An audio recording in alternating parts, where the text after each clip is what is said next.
बच्चों, हम लोग का जो चैप्टर चल रहा है साड़िक में इसके पहले हम देख लिए थे कि किसी भी आव्यूह का साड़िक हम कैसे निकाल सकते हैं, उसका मान हम कैसे निकालेंगे और जो है उसकी क्या क्या प्रॉपर्टीज है, उसके अंतर्गत जितने भी प्रूफ थे हमने क्वेश्चन के माध्यम से उसको सॉल्व कर लिया है। अब हमारा टॉपिक है साड़िक में ही त्रिभुज का क्षेत्रफल, एरिया ऑफ द ट्रायंगल, त्रिभुज का क्षेत्रफल। तो त्रिभुज का क्षेत्रफल हम साड़िक की सहायता से कैसे निकालेंगे, हम इसके बारे में डिस्कशन करेंगे। एरिया ऑफ ट्रायंगल,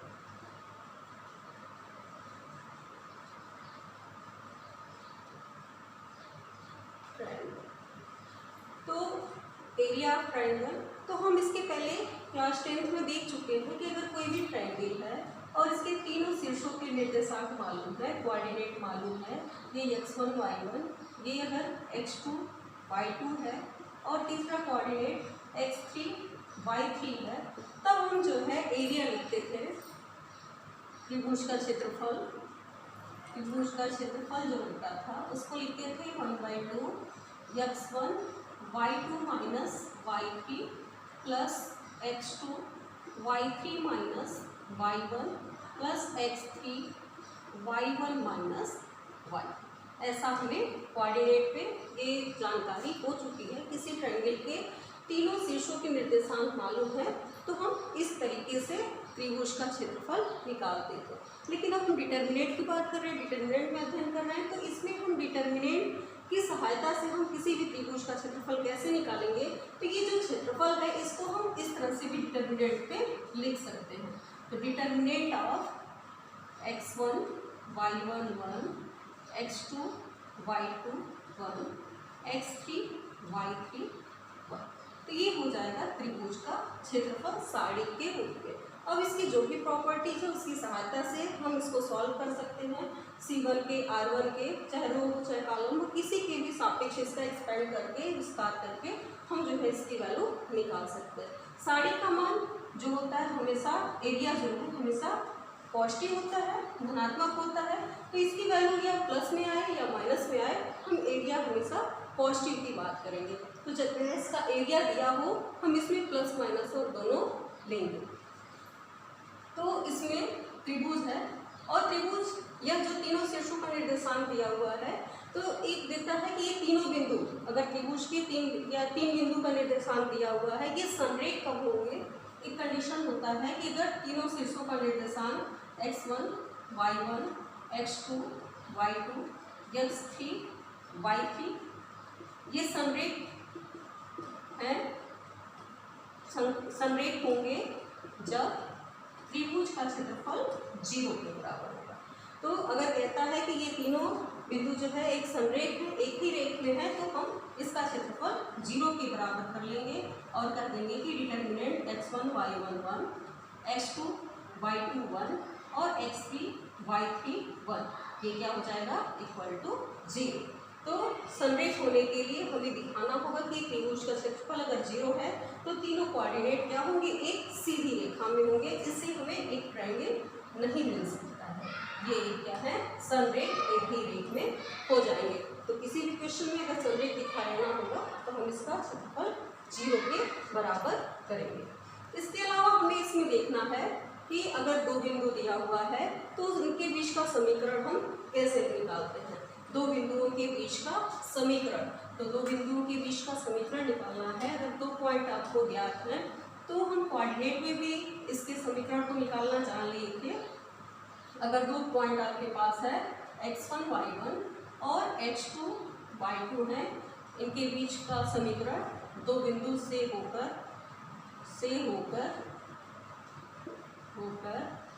जाने वाली रेखा का समीकरण, तो डिटर्मिनेंट के एप्लीकेशन में हमें त्रिभुज का क्षेत्रफल और रेखा का समीकरण दोनों निकालना है। तो 2 पॉइंट आपके पास है, तो कोऑर्डिनेट में हम लोग ये जानते थे कि y minus y1 equal to y2 minus y1 upon x2 minus x1 और x माइनस x1, ये दो बिंदु से होकर जाने वाली रेखा का समीकरण है। लेकिन हम यहाँ पर जो डिटर्मिनेंट का एप्लीकेशन है, डिटर्मिनेंट की सहायता से हमें निकालना है। तो दो बिंदु से होकर जाने वाली या x1 y1 x2 y2 से होकर जाने वाली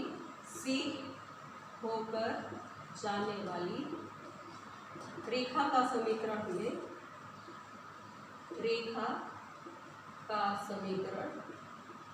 यहाँ 2 पॉइंट यहाँ दिखा दे सकते हैं इस कंडीशन में का समीकरण। तो इसको हम इस तरह से रिप्रेजेंट करेंगे, रेखा का समीकरण। ये क्या हो जाएगा, ये आपका, इसको इस तरह से हम दिखाएंगे। समीकरण है x1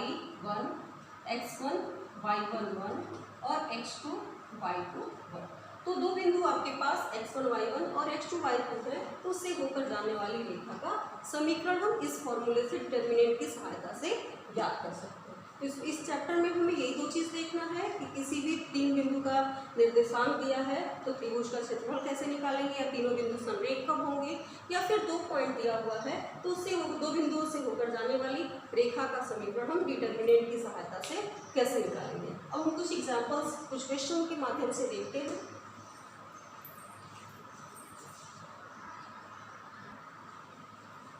तो ये क्वेश्चन है कि 3 कोऑर्डिनेट दिए हुए हैं और इससे हमको त्रिभुज का क्षेत्रफल ज्ञात करना है। तो त्रिभुज का क्षेत्रफल ज्ञात करना है, तो ये आपका पहला वाला कोऑर्डिनेट x1 y1 हो जाएगा, x1 y1। ये आपका दूसरा x2 y2 और ये हो जाएगा x3 y3। अब ट्रायंगल डिटर्मिनेंट की सहायता से त्रिभुज का क्षेत्रफल, फॉर्मूला आपका क्या होता है, x1 y1 1 x2 y2 1 और x3 y3 1। अब इसमें वैल्यू पुट करेंगे, तो जब वैल्यू पुट करेंगे तो 1 0 1 6 0 1 4 3 1। तो हम चाहे तो, अब 2 0 है तो हम किसी सापेक्ष विस्तार कर दें, C2 के सापेक्ष विस्तार करने पर, स्टैंडिंग अलोंग टू C2 के सापेक्ष विस्तार करने पर, तो C2 के सापेक्ष विस्तार करेंगे तो ये पहला टर्म तो आपका 0 है, तो 0 हो जाएगा। फिर जो भी मिलेगा प्रोडक्ट वो 0 हो जाएगा। दूसरा ये माइनस होता है, प्लस, ये दोनों तो 0 आ जाएंगे। तीसरा टर्म आपका ये प्लस माइनस प्लस, ये -3 और -3 लेंगे तो ये और ये खत्म, तो 1 - 6 और ये वैल्यू आपको मिल जाएगी -3 × -5 और +15 वर्ग इकाई। तो इस तरह से हम किसी भी त्रिभुज के तीनों शीर्षों के निर्देशांक दिए हुए हैं और हमें त्रिभुज का क्षेत्रफल पूछे तो हम जो है डिटर्मिनेंट की सहायता से इस तरह से ज्ञात करेंगे। अगर ये क्वेश्चन आपका थोड़ा लेंथी है, थोड़ा हार्ड है, तो इसको हम इसकी प्रॉपर्टीज की सहायता से दो एलिमेंट को 0 बनाएंगे और तीसरे के सापेक्ष विस्तार करके भी इसको इजी वे में कर सकते हैं। तो इसी तरह से अन्य क्वेश्चन को भी देखें।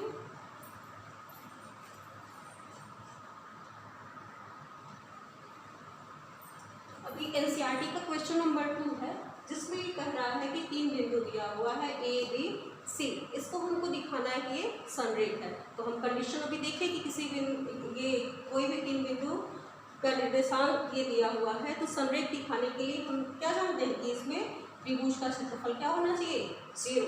तो इसमें हम त्रिभुज का क्षेत्रफल 0 के बराबर करके इसकी वैल्यू प्रूफ करेंगे। तो ये जो है अगर 0 के बराबर आ जाता है तो हम कहेंगे कि ये संरेख है। अगर त्रिभुज का क्षेत्रफल 0 के बराबर नहीं आएगा तो हम कहेंगे कि ये संरेख नहीं है। तो हमें प्रूफ करना है कि ये त्रिभुज का क्षेत्रफल क्या है, 0 के बराबर। तो एरिया आपका ट्रायंगल क्या हो जाएगा, ये x1 y1 1 x2 y2 1 और x3 y3 1। अब x1 y1 x2 y2 और x3 y3 वैल्यू पुट करें तो x1 आपको दिया हुआ है a और y1 b + c और ये 1, b c + a 1 और c a + b, ये मिल गया। अब इसकी हम कुछ प्रॉपर्टीज़ का यूज करेंगे। तो प्रॉपर्टीज़ हम ये यूज करने जा रहे हैं कि C1 C1 tend to C1 plus C2।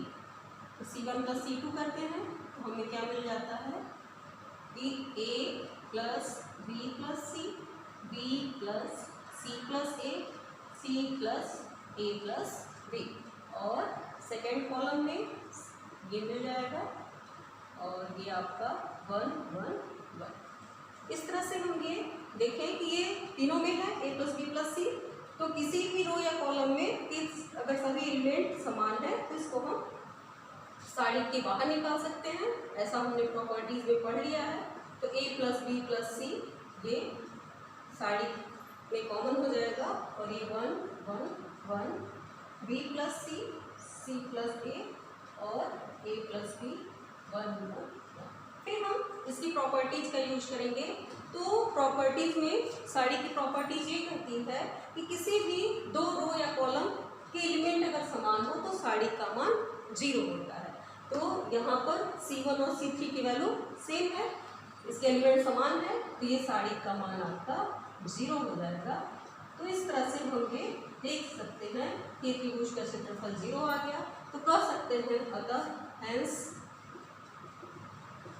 बिंदु A B C संरेख। तो इस तरह से हम प्रूव कर सकते हैं। तो किसी भी 3 बिंदु दिए हुए हों और उसको संरेख दिखाना हो तो उसके त्रिभुज के क्षेत्रफल को 0 के बराबर कर दें तो ये हम कह सकते हैं कि ये क्या है, तीनों एक रेख में है, तीनों संरेख है।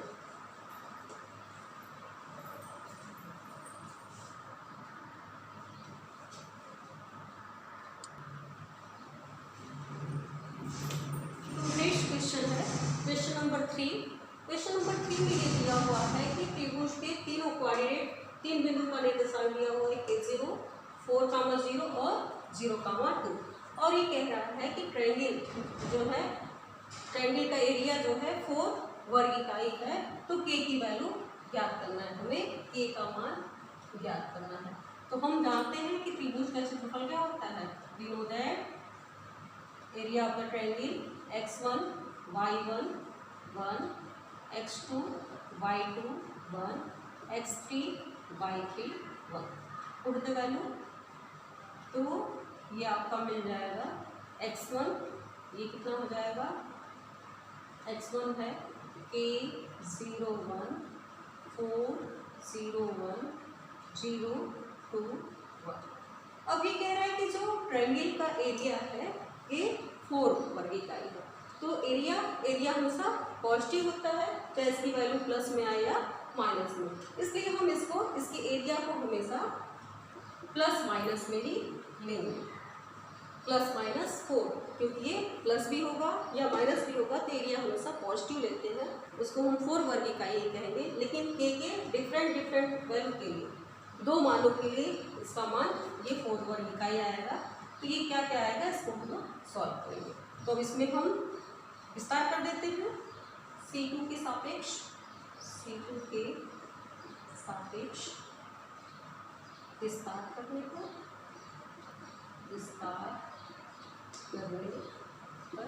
तो C2 के सापेक्ष विस्तार करेंगे तो 2 एलिमेंट तो आपका 0 ही है, पहला दूसरा तीसरा। तो ये माइनस प्लस माइनस -2 और ये खत्म K -4 = +-4 और ये आपको मिल जाएगा -2 K -4 = +-4। एक बार हम लोग प्लस चिन्ह लेंगे, प्लस चिन्ह लेने पर एक का प्लस चिन्ह, प्लस साइन, सो -2 K -4 = 4 और ये को प्राप्त हो जाएगा K -4 = -2 और K -4 = -2 और ये मिल जाएगा K = -2 + 4 और K = 2। और जब हम माइनस साइन लेंगे, माइनस साइन लेने पर दूसरा कंडीशन, दूसरे में हम लोग माइनस साइन लेंगे तो माइनस साइन लेने पर, माइनस चिन्ह लेने पर, तो ये हमें प्राप्त होगा -2 K इक्वल टू -4 और माइनस से माइनस प्लस क्रॉस हो जाएगा 4 इक्वल टू 2 और ये k इक्वल टू 2 + 4 6। तो इस तरह से हम ये देख लिए कि k इक्वल टू 6 और k इक्वल टू 2 k के दो मानों के लिए जो है एरिया 4 वर्ग इकाई आएगी। तो इस तरह से हम किसी भी वैल्यू को निकाल सकते हैं।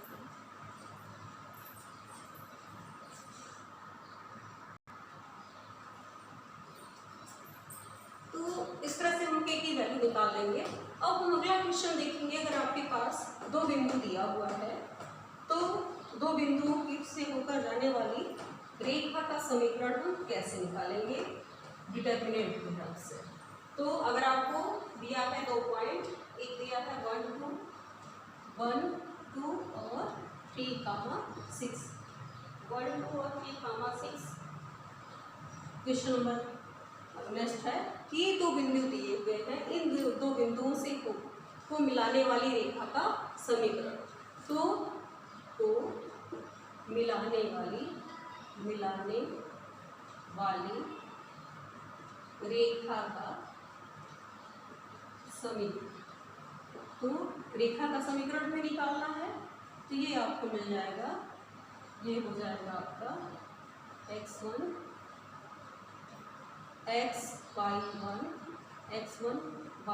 1 x2 y2 1 this is equal to 0। समीकरण है तो बराबर 0 कर देंगे हम लोग और ये वैल्यू रखते हैं x y1 x1 हो जाएगा 1 2 1 x2 हो जाएगा 3 6 और ये मिल जाएगा आपको। अब इसको विस्तार कर देते हैं हम लोग। तो मान लीजिए R1 के सापेक्ष विस्तार करते हैं, ये सापेक्ष विस्तार करने को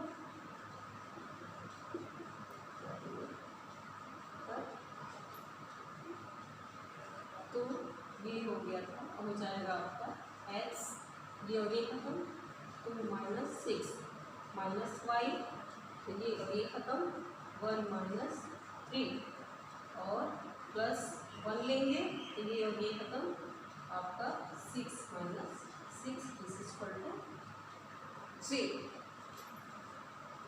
इस प्रकार ये मिल जाएगा आपको -4x और minus plus 2y equal to 0, या फिर हम कर सकते हैं 2y इक्वल टू 4x या y इक्वल टू। तो ये रेखा का समीकरण मिल जाएगा। जब हमने फॉर्मूला लिखा था तो फॉर्मूला में हम इक्वल टू 0 नहीं लिख पाए थे, तो उसको वहाँ पर आप लोग इक्वल टू 0 बना लीजिएगा, क्योंकि ये समीकरण है। तो समीकरण का ये हो जाएगा कि ये जो डिटरमिनेंट है 0 के बराबर होगा, तभी हम समीकरण निकाल पाएंगे। तो इसको इस तरह से करके हम समीकरण निकाल देंगे।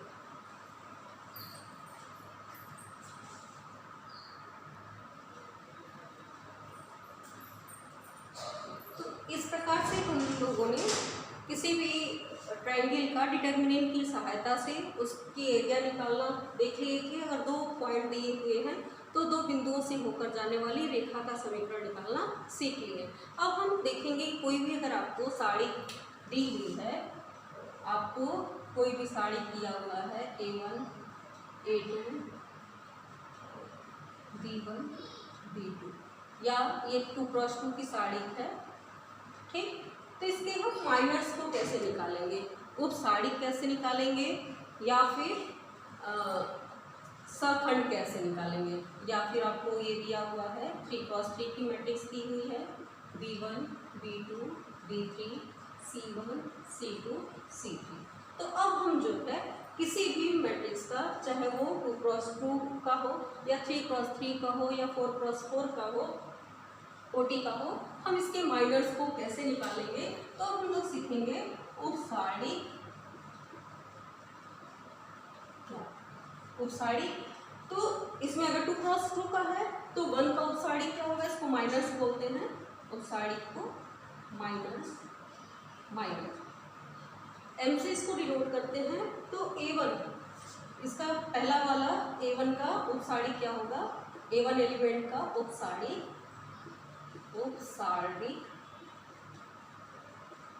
ये और ये छोड़ देंगे A2 को। A2 का क्या होगा उपसाड़ी, A2 लेंगे तो ये खत्म, B1 हो जाएगा। B1 का हमें लेना होगा, B1 की उपसाड़ी क्या होगी, तो ये और ये खत्म हो जाएगा, A2 होगा। B2 की उपसाड़ी को निकालनी होगी, तो B2 की उपसाड़ी को निकालने के लिए हमारा ये और ये खत्म, B1 हो जाएगा, A1 हो जाएगा। तो इस तरह से हम जिसकी भी उपसाड़ी निकालनी है, हम उस रो और कॉलम को छोड़ देते हैं, उसके सामने जो भी एलिमेंट होता है ये इसका माइनस कहलाता है। जैसे 3 क्रॉस 3 की मैट्रिक्स है, तो इसमें हमको A1 की उपसाड़ी निकालनी है। अगर ये मैट्रिक्स आपका 3 क्रॉस 3 का है और इसकी उपसाड़ी A1 की उपसाड़ी निकालनी है, उपसाड़ी, तो ये हो जाएगा, ये और ये छोड़ देंगे, आपको मिल जाएगा क्या, A1 मतलब पहला रो पहला कॉलम, तो इसको आप ऐसे ही लिख सकते हैं -1 1। इसको आप लिखने का तरीका इसका ये भी है, जैसे इसमें लिखे थे, तो M11 A2 पहला रो दूसरा कॉलम, M1 21 और M2। तो इसको बार बार हमें नहीं लिखना पड़ेगा।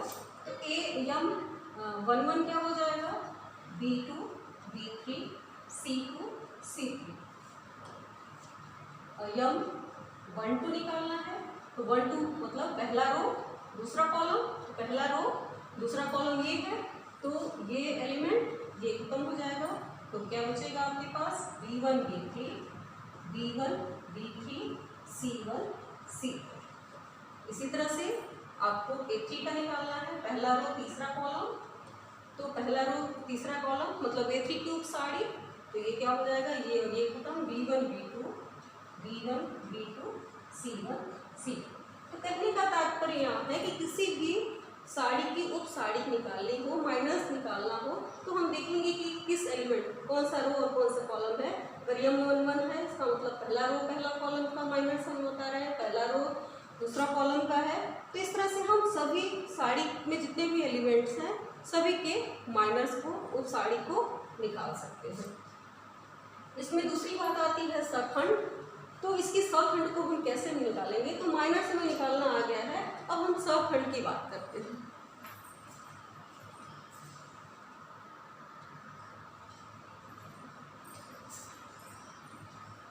तो हम लोगों ने साड़ी निकालना देख लिया है, किसी भी साड़ी का, चाहे वो 2 क्रॉस 2 कोटि का हो या 3 क्रॉस 3 का हो, उसका हम माइनस कैसे निकालेंगे।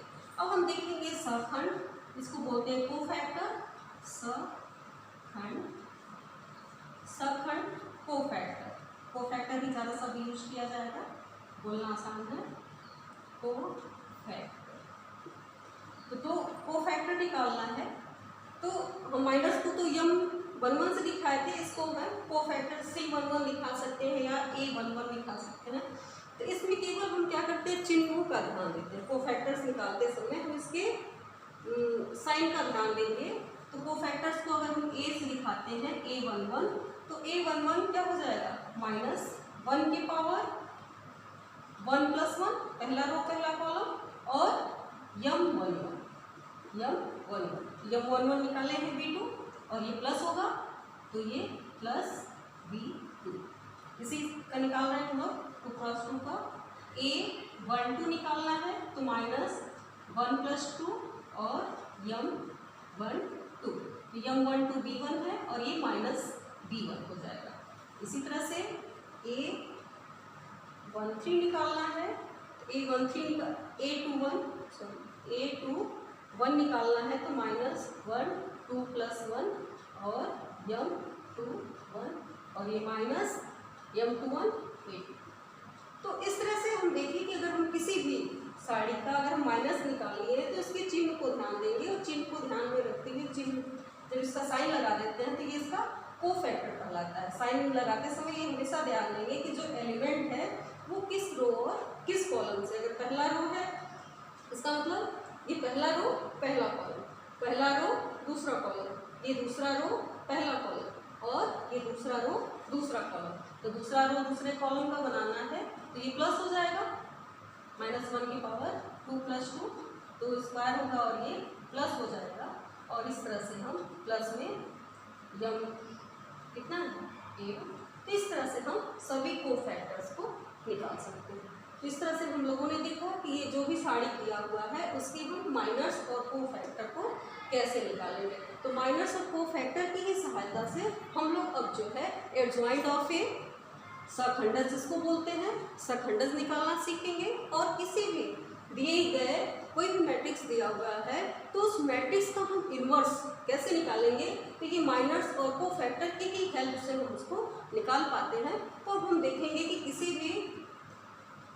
भी मैट्रिक्स का, ये तो डिटर्मिनेंट है, किसी भी मैट्रिक्स का हम किस तरह से माइनर्स और कोफैक्टर निकालें, तो किस तरह से हम एडजॉइंट ऑफ ए जिसको हम सखंडस बोलते हैं उसको कैसे ज्ञात करें।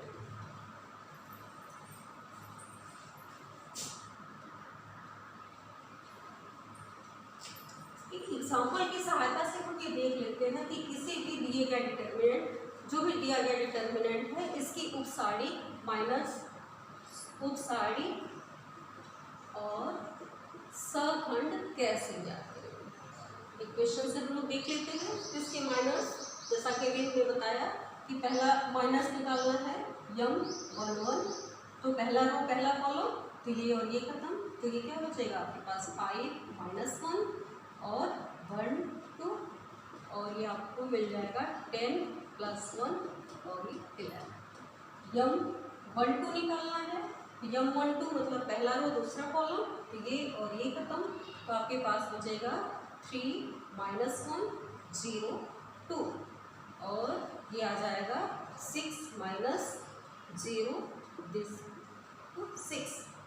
m 1 3 निकालना है, पहला रो तीसरा कॉलम, ये खत्म, 3 5 0 1, इट्स मीन 3 - 0 = 0। m 2 1 मतलब दूसरा रो पहला कॉलम, तो ये एलिमेंट आएगा 0 4 1 2, इट्स मीन 0 - 4 = -। m 2 2 दूसरा रो दूसरा कॉलम, इट्स मीन ये और ये खत्म, 1 4 0 2 1 4 0 2, तो ये मिल जाएगा 2 - 0 = 2। m 2 3, और ये आपको 1 2 3, ये और ये खत्म, पहला रो तीसरा कॉलम, तो ये मिल जाएगा आपको 1 0 0 1, और इसकी वैल्यू आ जाएगी 1 - 0 = 1। और फिर हम निकालेंगे m 3 1 तीसरा रो पहला कॉलम, तो इसकी वैल्यू हो जाएगी 0 4 5 - 1, और ये मिल जाएगा 0 - 20 = -20।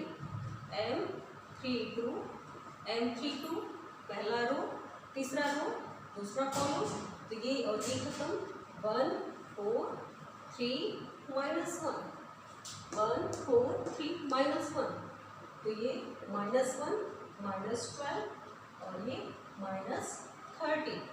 m 3 3 तीसरा रो तीसरा कॉलम, 1 0 3 5, और ये मिल जाएगा 5 - 0 = 5। तो इस तरह से किसी भी 3 × 3 कोटि का ये दिया हुआ है, इसके हम माइनस को निकाल देंगे। अब हमारा सखंड निकालना है, कोफैक्टर निकालना है, तो कोफैक्टर निकालने के लिए हम चिन्ह का ध्यान देंगे। तो पहला रो पहला कॉलम है, तो A11 क्या हो जाएगा, पहला जो है प्लस में स्क्वायर हो गया, तो ये प्लस दे देगा, -1 की पावर 1 + 1, और यम 1 1, इसकी वैल्यू कितनी हो जाएगी 11 है, ये +11। A12 तो ये -1 की पावर 1 + 2 3 हो गया, A12, और ये निकल गया है 6, और ये -6। तो इसी तरह से हम सबका जितना माइनर्स निकाले हैं सभी के कोफैक्टर्स को निकाल सकते हैं।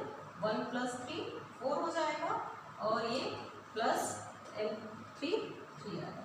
तो इस तरह से हम सभी को निकालेंगे।